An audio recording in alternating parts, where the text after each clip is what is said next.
새벽 아직도 밝기 전에 예수께서 일어나 나가 한적한 곳으로 가사 거기서 기도하시더니 시몬과 및 그와 함께 있는 자들이 예수의 뒤를 따라가 만나서 이르되 모든 사람이 주를 찾나이다. 이르시되 우리가 다른 가까운 마을들로 가자. 거기서도 전도하리니 내가 이를 위하여 왔노라 하시고 이에 온 갈릴리에 다니시며 그들의 여러 회당에서 전도하시고 또 귀신들을 내쫓으시더라.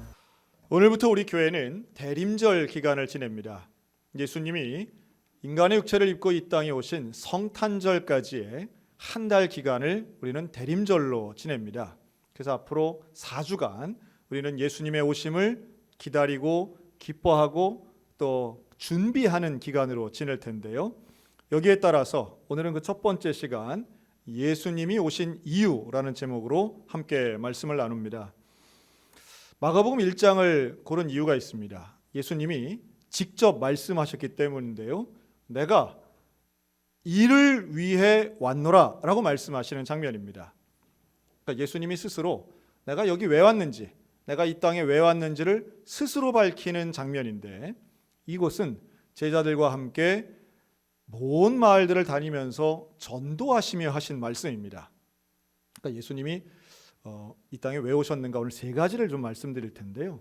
첫째로 예수님은 갈릴리 온 지역을 예수님을 만나고 싶어하는 그 수많은 사람들을 다 찾아가서 만나시기 위해서 이 땅에 오셨다라고 볼 수 있습니다. 사람을 만나는 것, 왜 예수님은 사람을 만났을까요? 사람 만나는 거 상당히 피곤한 일이기도 한데요. 그러나 예수님이 사람을 만나는 건 명확합니다. 그 영혼을 사랑하기 때문에 만나신 줄로 믿습니다. 사람을 사랑하는 것, 이거 예수님이 이 땅에 오신 아주 중요한 이유입니다. 모든 사람이 예수님 찾습니다 라는 말씀에 예수님은 다 일일이 만나시고 사랑하시는데 저는 이걸 이렇게 표현하고 싶어요. 예수님은 사람을 사랑하실 때에 하나님답게 예수님답게 사랑하셨다라고 볼 수 있습니다. 오늘 그게 이제 상당히 중요한 개념인데요.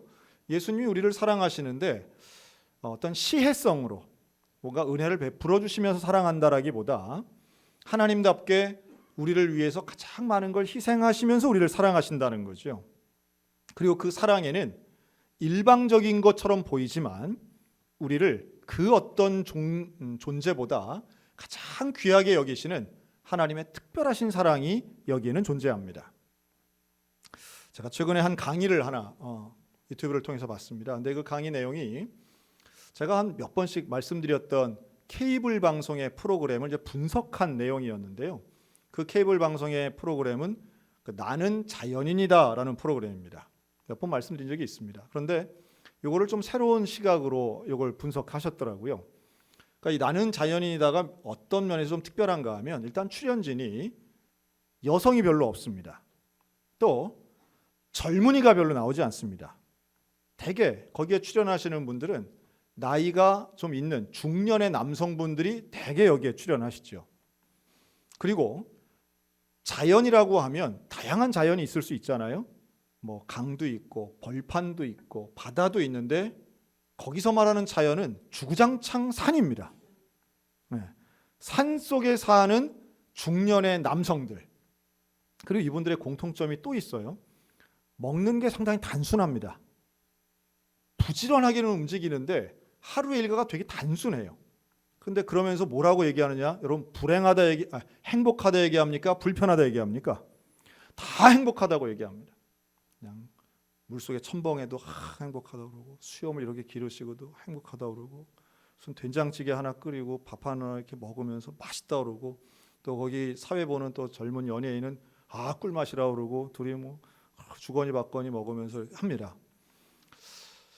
이쯤 되면 이제 그거 싫어하시는 분들은 세상에 그런 꼴불견이 어딨냐 이제 하는데 여기서 놀라운 건 그 나는 자연인이다라고 하는 프로그램의 시청률이 상당히 높은 거예요. 우리가 예상할 수 있습니다. 여러분 그거는 누가 볼까요? 여자분들이 볼까요? 남자분들이 볼까요? 집안에 한두 명씩 계시잖아요. 남자분들이 봅니다. 젊은 내 아들이 볼까요? 아니면 나이 든 아버지가 볼까요? 그걸 어떤 아들 잘 안 봅니다. 다 아버지가 보는 거죠. 신기하죠? 만약에 산을 좋아한다라고 하면 여러분 요즘 젊은이들은 백패킹이라고 그래서 여자 혼자도 산에 가서 며칠씩 캠핑하고 오는 거 상당히 유튜버들 유행입니다. 산은 남녀노소 누구나 좋아합니다. 여행은 남녀노소 누구나 좋아합니다. 그런데 자연 속에 산 속에 사는 거는 신기하게도 중년의 남성들만 사는 것처럼 보이는 거죠. 그리고 그것을 대리만족처럼 방송을 통해 보면서 아주 열심히 재방송까지도 꼭 챙겨서 보시는 분들이 의외로 상당히 많습니다. 유명한 예능 프로그램보다도 시청률이 높고요. 우리 기독교 텔레비전이나 CBS보다 훨씬 높은 시청률을 가지고 있습니다. 이걸 분석한 거예요. 어떤 심리를 가지고 그걸 보는가? 왜 그 프로그램은 장수하고 인기가 있는가라고 하는 건데요. 여기에는 한국 중년 남성들에 대한 연구가 들어가는 겁니다. 그걸 압축해서 한마디로 표현하면 이런 말이에요. 대한민국에서 남자로 살아간다는 게 평가하는 지수가 딱 두 가지뿐이랍니다. 그 남성을 평가하는데 성공했냐 실패했냐를 딱 두 가지로 본대요. 하나는 연봉, 또 하나는 직급. 수입이 얼마냐 이거 가지고 평가한다는 거예요. 그리고 그 사람의 지위가 뭐냐 이거 가지고 평가한다는 거예요. 저는 100% 동의하진 않지만 아무튼 그 교수님의 이야기가 좀 그랬어요. 그래서 이 두 가지를 잃어버리는 순간, 즉 수입이 줄거나 사업이 망하거나 또는 직급을 잃어버리는 순간, 퇴직하거나 혹은 실직했거나 이럴 때에 한국 남성들은 자신의 존재감을 상실한다는 거예요.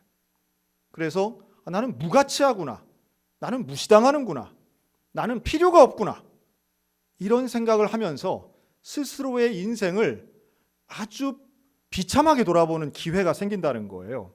여기에서 젊은 시절에는 산을 아무리 좋아도 산속에 안 들어가지만 나이가 들고 이 두 가지를 잃어버리는 시기에 산을 바라보는 시각이 완전히 달라진다는 거예요. 그리고 나를 이 두 가지로 평가하지 않는 환경을 찾아 들어가는데 그런 곳이 대한민국에는 사람 사는 곳에는 없더라는 거예요. 그래서 사람이 안 사는 곳을 찾아가니까 산밖에 없더라는 거예요. 이게 그 교수님의 분석이었습니다. 저는 100% 동의는 좀 어렵지만 상당히 맞는 부분이 있구나 하는 생각을 합니다. 사람은 누구나 인정받고 싶은 욕구가 있습니다. 그런데 그 인정받고 싶은 것이 다양한 분야에서 인정받는 게 아니라 아주 몇 가지로만 축약이 되어서 그것만 가지고 그 잣대만 가지고 한다면 누구나 불행할 수 있겠구나 하는 생각을 합니다. 그러니까 다 그런 건 아니지만 어쨌든 자연인을 열심히 보시는 분을 보면 마음에 그런 심리도 있을 수 있구나 생각하면서 꼭 한마디 해주시기 바랍니다. 당신은 참 소중한 사람입니다. 저는 직장이나 수입과 상관없이 우리 집엔 너무 소중해요. 혼자 떠나갈 생각하지 마시고 텔레비전으로만 보세요 하시면 되겠어요. 제가요 최근에 신방을 가서 대신방 가서 하나 느낀 게 있습니다.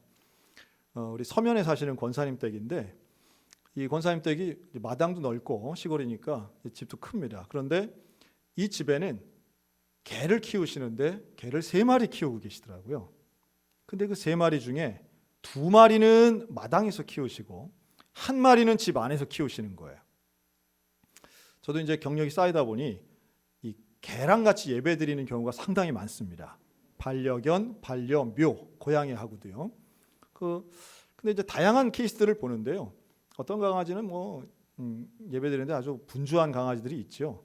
그런데 또 어떤 강아지들은 너무도 신기하게 예배를 멀쩡히 잘 드리는 강아지들이 있습니다. 어느 정도냐면 찬송 부를 때 컹컹거리고 따라 부르는 강아지도 있어요. 제가 한 15년 전에는 그런 강아지들을 볼 때 이거 걔가 영성이 있나? 이런 생각까지 했었는데 지금은 제가 좀 안 다음에는 그게 아니다라는 걸 알게 됐어요. 이번에도 그 권사님 댁에 갔더니 이 강아지가 태도가 다른 거예요. 그러니까 예배 시간에 저만 주로 얘기하잖아요. 그러니까 얘가 저를 빤히 쳐다보는 거죠. 그리고서는 제 눈치를 보고 저한테 가까이 오고 벌써 이제 순서를 아는 거예요. 어떤 위계를 아는 거죠. 그러더니 얘가 떡하니 앉아가지고 예배에 참여를 하는 것 같이 보이는 거예요. 자, 제가 아까 말씀드린 나머지 강아지 2마리 있지 않습니까? 마당에 있는 개. 그 중에 하나는 개가 어마어마하게 큽니다. 커요. 근데 우리 집사님이 매일 아침마다 이 강아지 3마리를 데리고 산책을 하세요. 자, 이 3마리 중에 참고로 집 안에 키우는 강아지 상당히 작습니다. 이 3마리 중에 누가 대장질을 할까요? 단연 집 안에서 키우는 강아지입니다. 이 큰 몸집 큰 강아지가 쩔쩔맵니다. 이 작은 게 한 번만 왕 하면 얘가 그냥 벌벌 떠는 거예요. 순서가 정해져 있는 거죠. 여러분, 이 강아지는, 이 집안에서 키우는 강아지는 왜 그렇게 당당하고 권위가 있고 게다가 예배까지도 멀쩡히 드리고 있을까요? 여기에는 한 가지 특징이 있는데요. 그 집안 가족이 집 안에서 키우는 개를 개처럼 대하지 않고 사람처럼 대했기 때문입니다. 상당히 중요한 이야기예요. 사람의 자존감이 언제 바닥을 치느냐 하면 가장 가까이에 있는 사람으로부터 무시당하는 게 반복되면 사람의 자존감은 낮아질 수밖에 없습니다. 그런데 반면 내가 가장 가까이에 있는 사람들이 나에게 칭찬해주고 나를 중요한 사람처럼 대해주면 나의 자존감은 올라갈 수밖에 없는 거예요. 저는 목회를 하면서 그런 경험을 많이 합니다. 교인들이 저를 향해서 아주 좋게 대해주고 아멘을 크게 하고 설교에 집중하면 막 자존감이 올라갈 때가 있어요. 여러분, 저와 여러분이나 다 자존감이, 특별히 영적인 자존감이 높아지시기를 주의 이름으로 축원합니다. 알아듣는 자는 축복이 있으라.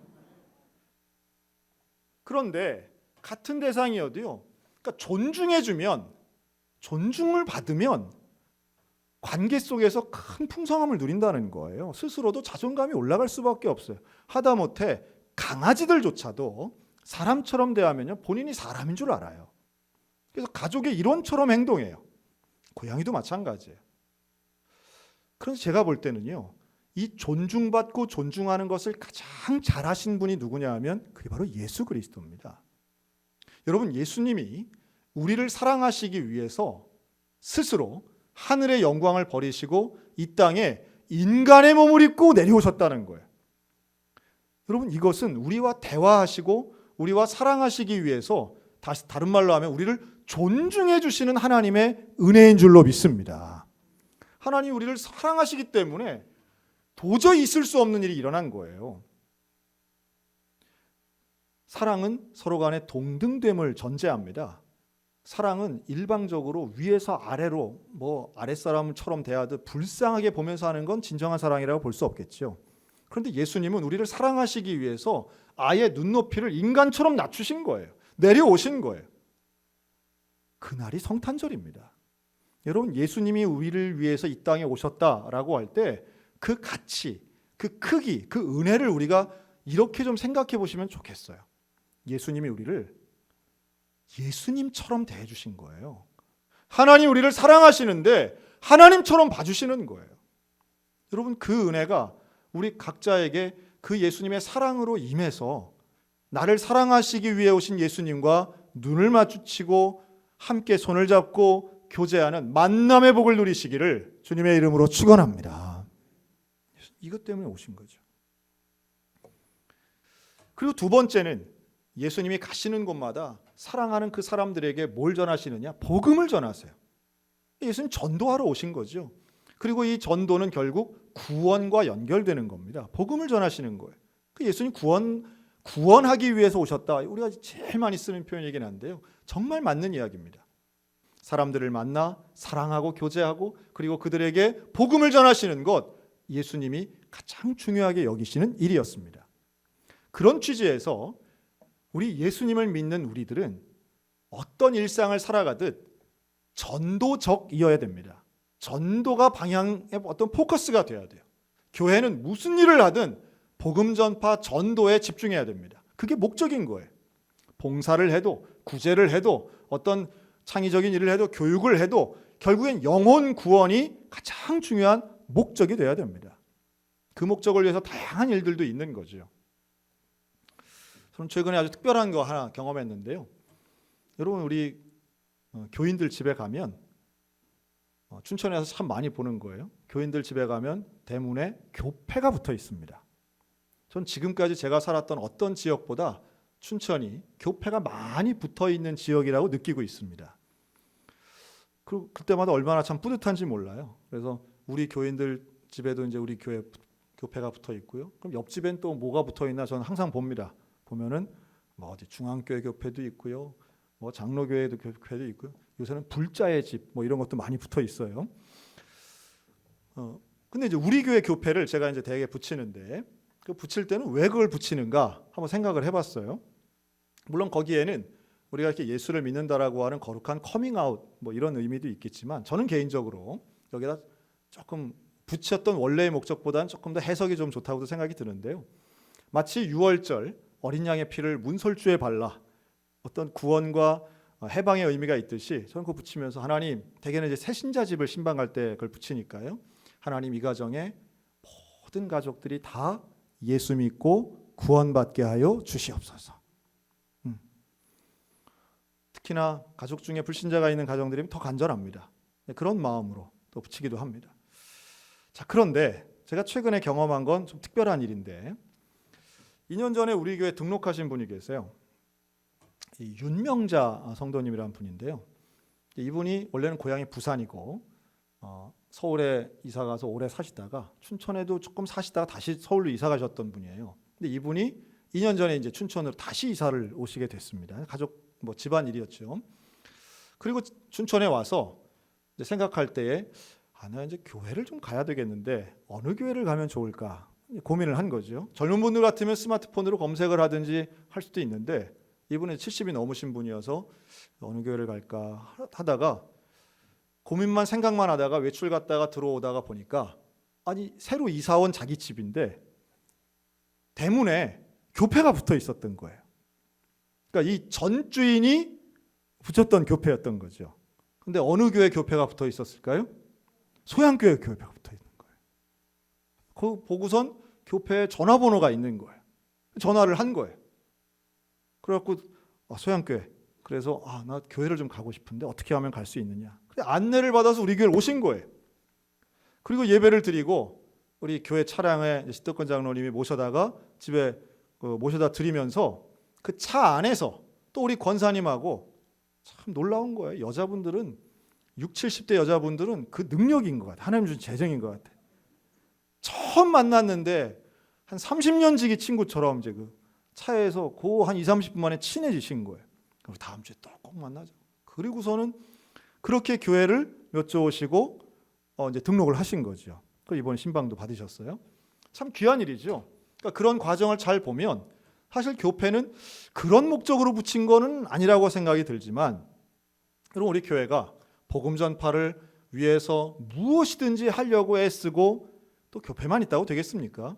우리 교회 권사님들은 누구라도 낯선 사람 보면 어떻게든 전도하고 어떻게든 정착시키려고 애쓰고 친절하고 먼저 다가가는 이러한 노력들이 있으니 이 집사님 오늘도 9시 예배 나와서 정말 행복하게 예배드리고 오늘도 가셨는데요. 여러분, 하나님의 은혜는 결국 영혼 구원에 집중하고 노력하고 매사에 애쓰려고 하는 사람들을 통해서 예수님의 사명, 오늘 우리를 통해 이루어질 수 있는 줄로도 믿습니다. 우리 지난 추수감사절에 세례 받으신 분들이 있잖아요. 근데 세례 받으신 분들은 다 각각 정말 특별한 사연들이 있어요.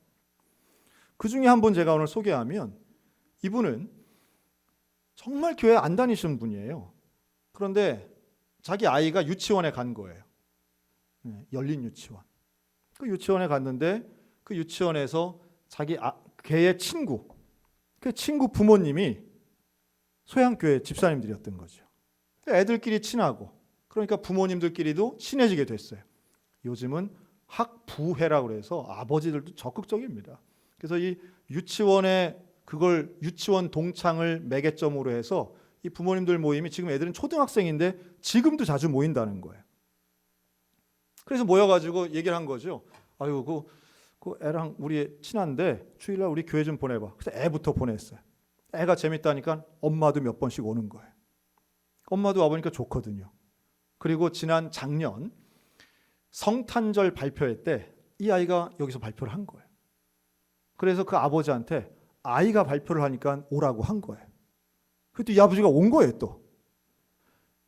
근데 놀라운 건 작년 성탄절 발표회 때 온 것이 이분이 지금 50대인데 50평생에 교회를 처음 와보신 거예요.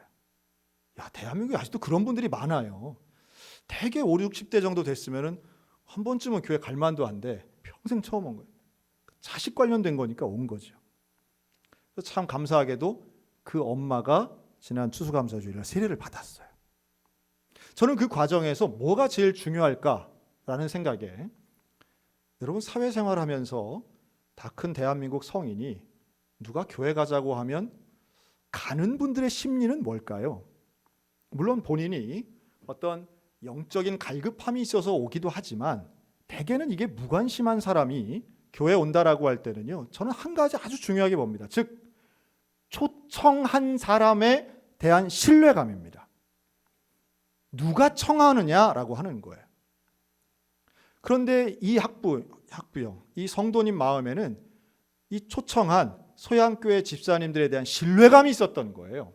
사귀어 보니까 나도 저런 집안처럼 살았으면 좋겠다. 여러분, 친하다고 전도되는 게 아닙니다. 친하다고, 여러분 대한민국에서 친한 방법 중에 하나 그런 거 있어요. 서로 형님 동생 하면서 건배하면서 어깨동무하고 춤추면서 뭐 여행 다니고 하는 이런 친한 거 있습니다. 그러나 아무리 친해도요, 술 마시면서 취한 상태에서 전도했다는 얘기는 전 들어본 적이 없어요. 정직하고 거룩한 삶을 사는 데서 우리는 이미 창조될 때부터 하나님의 형상을 본받아 창조된 사람들입니다. 나의 취향과는 상관없이 정직하고 거룩한 것에 대해 동경하는 마음은 인생이라면 누구나 다 똑같이 있는 거예요. 그런 모습이 이 젊은 소양교회 집사님들을 통해 보여진 거죠.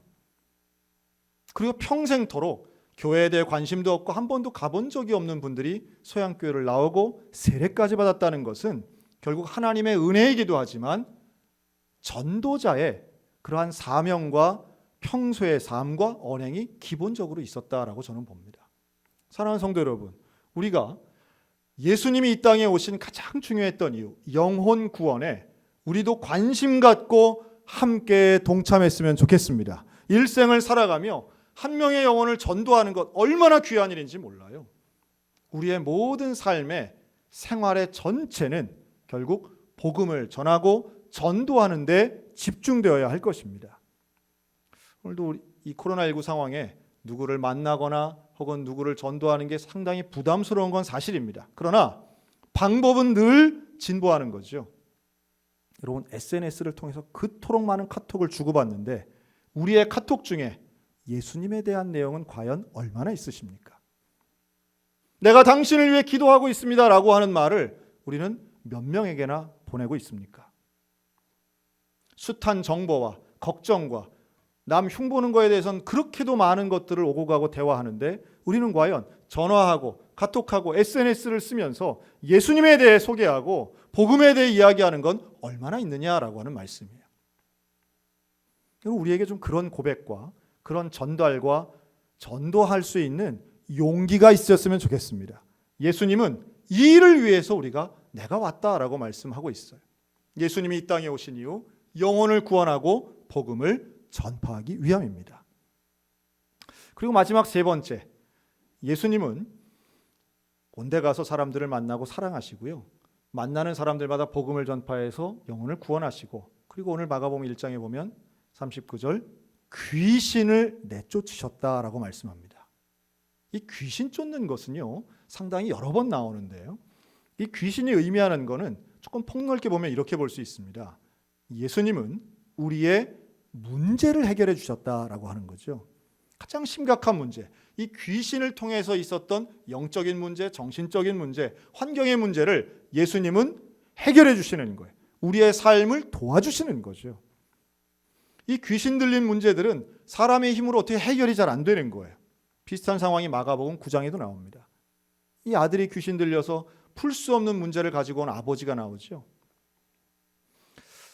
여러분, 풀 수 없는 문제, 해결이 어려운 문제, 뭐 지금 우리 상황이라고 볼 수 있겠죠. 우리 코로나19가 점점 더 심각해지는 것 같을 때 우리 더 마음들이 무겁죠. 우리 선배 목사님이 그런 얘기 하시더라고요. 나오라고 할 때는 그렇게 안 나오시던 분들이 코로나19 상황에서 나오지 말라고 해도 다 알아서 안 나오더라고. 그래서 우리 그 방역 상황에 인원 맞추기가 아주 쉬워서 아주 편하다고. 우리는 뭐 굳이 뭐 인원을 나눌 필요도 없고 뭐 50% 30% 얘기 안 해도 우리 교인들이 탁탁 맞춰서 알아서 결석한다고 다 씁쓸하게 웃으면서 말씀하시더라고요.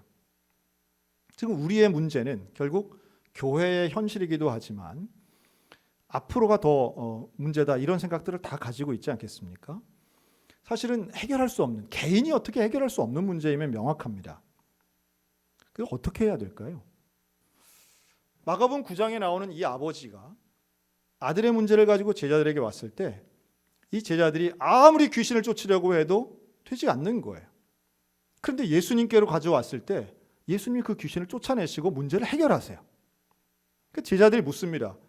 예수님, 왜 우리는 안 됩니까? 왜 우리는 안 됩니까?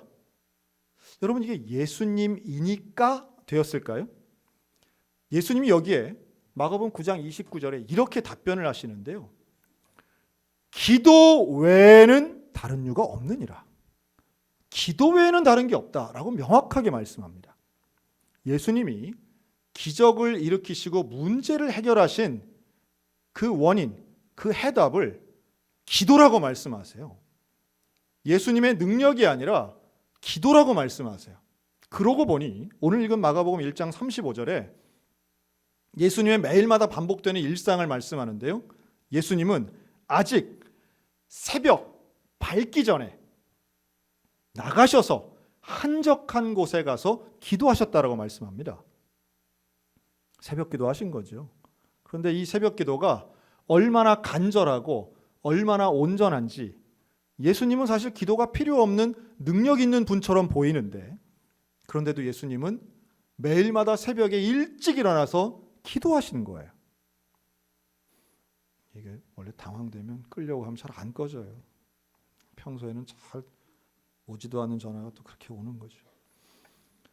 자, 기도가 왜 중요합니까?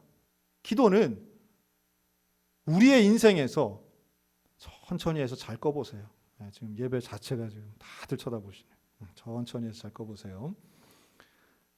기도가 중요한 것은 예수님도 기적을 일으키실 때에 평소에 하는 이 기도의 생활이 예수님의 기적을 이끄셨다라고 말씀하셨기 때문이에요. 자, 우리가 마음에 걱정하고 염려하는 상황 있지 않습니까? 그런데 이렇게 염려하고 고생하고 애쓰는데 여러분, 애쓰지 말고 기도하시기를 주의 이름으로 권면합니다. 두려워하는 시간에 기도하시기를 바랍니다. 걱정하는 시간에 기도하셔야 돼요. 이 기도는 결코 양보하거나 연기할 이유가 없습니다. 기도해야 됩니다. 참 혼란한 시대를 살고 있어요. 지금 가장 코로나19 대응을 참 못하는 나라, 그렇게도 존경받던 미국 아니겠습니까? 그렇게도 우리나라에서 무슨 모범 답안처럼 생각했던 북유럽 국가들, 지금 뭐 단체 면역한다고 했다가 스웨덴의 왕자하고 왕비가 지금 확진 판정받고 국가 전체가 1020만밖에 안 되는 이 스웨덴 국민에 얼마나 많은 분들이 지금 감염됐는지 몰라요. 그토록 명품 많이 만들어낸 이탈리아, 지금 의료 체계 전체가 무너졌습니다. 지금 이탈리아는요, 의사들이 사표 쓰고 나가고 있어요. 더 이상 못하겠다는 거예요. 지금 우리는 병원 가서 의사 선생님들 계신 것만 너무 감사한 거예요. 지금 미국에선 간호사들도 병원에 더 있다간 자기가 죽을 것 같으니까 간호사가 없어서 지금 특정한 주이긴 하지만 노스다코다 같은 주는요, 이 간호사 주급을 800만 원씩 준다 해도 간호사가 없다는 거예요. 주급 800만 원이면 어마어마한 돈이잖아요. 한 주에 800만 원씩 주는 건데. 그래도 지금 사람이 없는 거예요. 그러니까 지금 의료 체계가 붕괴하고 무너지고 있는데 너무도 역설적이죠. 전 세계에서 지금 코로나19 대응을 제일 잘한 나라 중국하고 대만이라는 거 아닙니까? 현재 대한민국이 아니고, 대만은 지금 200일째 확진자가 0명이고요. 하나도 없습니다. 지금 중국 분들은 마스크를 안 끼고 다닙니다. 중국은. 본인들은 완전히 해결됐다고 하고요. 그리고 중국은 지금 경제 성장률 플러스 2%를 벌써 이루어냈어요. 어떻게 이런 일이 가능한가? 뭐 여러 가지의 분석이 있고 제 의견에 동의 안 하시는 분들도 있지만 이 사실에 대해서 제가 볼 때는 중국은 인권이 없기 때문입니다. 통제하고 그건 잘못된 거예요. 인권이 중요하죠. 당연히 개인의 자유가 너무도 중요합니다. 그런데 역설적이게도 그걸 통제할 수 있는 나라는 지금 코로나19를 통제하는 것처럼 보이고 경제도 살아나는 것처럼 보입니다. 근데 개인의 자유를 아주 중요하게 여기는 선진국, 좋은 가치를 좋게 여기는 나라들은 하나같이 지금 방역이 무너지고 경제가 위태롭고 우리가 볼 땐 참 한심한 상황이 돼가는 거죠. 그러니까 기존에 중요하게 여기는 올바른 가치들이 지금 무너지고 있는 것처럼 보이는 게 현실입니다. 중국처럼 되자는 얘기는 결코 아닙니다. 그러나 미국처럼 되어서도 안 되겠죠. 우리 대한민국을 위해서 결론은 저는 하나라고 봐요. 과학자나 의료인이나 전문가들은 나름의 영역에서 최선을 다하고 노력하겠지만 우리는 기도해야 되는 것입니다. 최소한 우리는 하나님께서 해결해 주시지 않으면 이 문제가 해결이 안 된다라고 믿고 있는 기독교인들이기 때문에 걱정만 할 게 아니라 혀만 찰 게 아니라 기도하셔야 된다는 거예요. 그리고 또 하나, 기도하면 예수님처럼 매일 새벽에 시간을 정하여 기도하고 하나님 앞에 간절히 기도하고 진지하게 기도하면 분명히 하나님은 귀신을 쫓아내 주시는 예수님처럼 해결하셔 주실 줄로 믿습니다. 제가 이번 대신방을 4교구를 했습니다. 지난 2016년도에 전교인 신방을 한 3개월 걸쳐서 하고요. 1년에 한 교구씩 하다 보니 올해는 4교구 4년 만에 갔어요. 이게 저는 월드컵 신방, 올림픽 신방이다 했는데 이 4교구 신방이 저는 아주 극적이었다 생각이 듭니다. 왜냐하면 제가 신방을 하면서 제가 4년 전에 저에게 주신 기도 제목을 가지고 가서 또 갔다 와서도 주신 거 비교하고 했어요. 응답 받았을까요? 못 받았을까요? 4년 전 저에게 주신 기도의 제목들이 놀랍도록 응답이 된 거예요. 그런데 응답된 가정들의 몇 가지 특징이 있습니다. 기도 제목이 구체적이에요. 한마디로 얘기하면 구구절절이에요. 기도 제목이. 처음 온 목사에게 좀 부담드린다 생각이 들어서 그런지 이렇게 기도 제목 쓰신 분들이 있어요. 자녀가 잘 되고 집안이 형통하고 모두가 건강하고 교회가 부흥했으면 좋겠습니다. 이렇게 쓰신 분들은 잘 응답이 안 됐어요. 응? 지금 무슨 말을 하는지 잘 이해하시면 좋겠습니다. 아니고 그 기도 제목에 몇 페이지에 걸쳐서 큰아들은 이런 문제가 있고 큰며느리는 이것 때문에 고민하고 있는데 우리 막내 아들은 이랬으면 좋겠는데 이게 안 되면 이렇게라도 됐으면 좋겠고 이것조차 안 되면 이렇게라도 됐으면 제가 아주 이걸 누구한테 좀 보여주고 싶어요. 여러분 기도 제목을 보면 뭘 알 수 있느냐 하면 이분이 정말 간절하게 기도를 하시는구나 하는 걸 알 수 있습니다. 그리고 기도 제목이 구체적이고 기도 제목이 몇 페이지씩 넘어가면요. 여러분 그거 읽는 게 기도 아니겠습니까? 쓰는 게 기도고 읽는 게 기도인데 기도의 시간이 정해집니다. 분량이 늘어나는 거예요. 여러분 기도는 주문처럼 하는 기도가 아니라 하나님 앞에 간절한 기도는요. 일정 시간 이상을 넘어갈 수밖에 없어요. 긴 기도가 된다는 거예요. 그리고 그렇게 간절하게 구체적인 기도는 하나님께서 반드시 여기에 응답하시고 말씀하시고 역사하실 줄로 믿습니다. 왜냐하면 기도 외에는 다른 게 없기 때문이에요. 기도 외에는 다른 게 없어요. 다른 게 있으면 기도도 하고 그것도 하는 거죠. 그러나 예수님 너무도 명확하게 말씀하시는 거예요. 귀신을 쫓아내고 이런 어마어마한 문제를 해결하는 건 기도 외에는 없다는 거예요. 다른 사람들이 볼 때는 우습게 들릴지 모르지만 예수님을 믿고 예수님을 기다리는 우리는 이 말씀을 붙잡아야 될 줄로 믿습니다. 이 말씀을 붙잡는 사람이 기도하는 거예요. 이 말씀을 붙잡는 사람이 포기하지 않고 기도의 자리에 나오는 거예요. 내가 있는 그곳에서 걱정만 하거나 마음만 졸이는 것이 아니라 기도해야 됩니다. 저도 마찬가지고 우리도 마찬가지. 코로나 블루라는 게 있다고 그러죠. 모두가 지금 우울증 조금씩 다 앓고 있습니다. 모두가 우울증을 다 앓고 있어요. 여행 못 가서 우울하다는 사람들도 있고요. 막막해서 미래가 안 보여서 사람들 얼굴만 봐도 답답하고 집안에 있는 것도 답답하다는 분들도 있습니다.